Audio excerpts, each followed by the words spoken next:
Okay, so I just like to show a few little snippets of source code so that you can understand why this method works. Like, why does the dragon get trapped? Like, what part of the AI is messing up?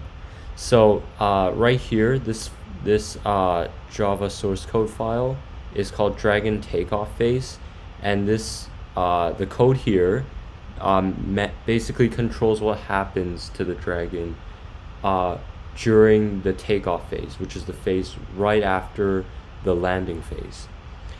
So this method right here, do server tick, runs every single tick, and there is an if statement here, and the first block here is never going to run, because in order for this to run, the dragon needs to have a path, and our block of endstone prevents the dragon from making a path properly, because the dragon is too high up in the air, and we'll see why. Because if the dragon hasn't found a path yet, it will try to find a path by running the find new target method.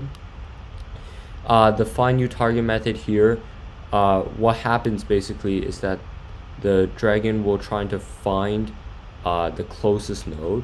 So that method is right over here. So find closest node, what the dragon is doing here is it's creating 24 nodes in 3 different rings here. The first ring is 60 blocks away from 0, 0. Second ring is 40 blocks away, and third ring is 20 blocks away. In terms of the horizontally, and vertically, the height of the node is the maximum of the sea level plus 10, which is 64 plus 10, which is 74, and the height map of the of that y column, plus var2, and var2 is initially 5, and here, which is the one that is the most important, right, the 40 block ring, we are adding 10 to var2, so var2 ends up being 15. And so why do we care so much about the 40? It's because the 40 ring contains the most nodes that are the highest up, right? And the reason why that's the case is because the end spikes, which are those obsidian pillars, they generate 43 blocks away from 0, 0. And so the highest end spike, which is 100, which is located at y103, is going to be the one that is going to be the most at risk of being in range of the dragon. And so as we can see, what happens here is that it basically takes the height map of that y column, which is 103, and then it adds var2, which is 15, getting us y118. So the highest node that the dragon can fly to is located at y118. And why is this important? Well, it's because here, after it's created the nodes, it runs the method again. This time it calls this method, which has the parameters. This method actually goes through every single node. That's why you see a loop here.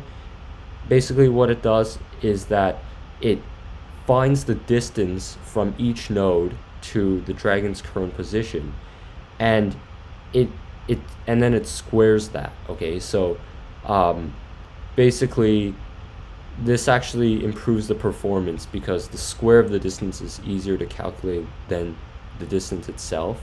But that means that this number here, 10,000, you'll notice that 10,000 is the square of 100, and that's because the distance from the dragon to the node is checked to make sure that it is less than 100. So basically, if the distance from the dragon's position to the closest node is less than 100, then the dragon will be able to pathfind properly, right? This method will return a valid value. But if the distance is more than 100, then this method will just return 0. And when this method returns 0, that is going to be passed into the var1 variable here, which is then going to be passed into the find path method here. And then when the find path method is called, basically if this first parameter here is 0, then that will cause this method to break down and basically return null. Okay, this method is quite long and complicated, but none of it will work as long as this first parameter is 0. And basically, as I said, in order to make the first parameter 0, the dragon's current position must be at least 100 blocks away from the nearest node. So we can see that using this diagram here just to visualize it. So this is basically the highest up node. It's 15 blocks above the tallest end spike. And we want to make sure that this is at least 100 blocks away from the dragon's position up here. And this node, of course, is also 40 blocks away from 0, 0, where the dragon is perching. And so the length of this leg here can be determined using Pythagorean theorem to be 91.65. And as we know, this is already 15 blocks above the highest end spike. So that's 15 plus 103, 118. So if we add 118 and 91.65, we find that the dragon needs to be at least at y210 in order for it to freeze. And when I actually went into the game and tested this, I found that y210 for some reason doesn't actually work, and we actually need y211 in order to freeze the dragon, but it's still pretty close.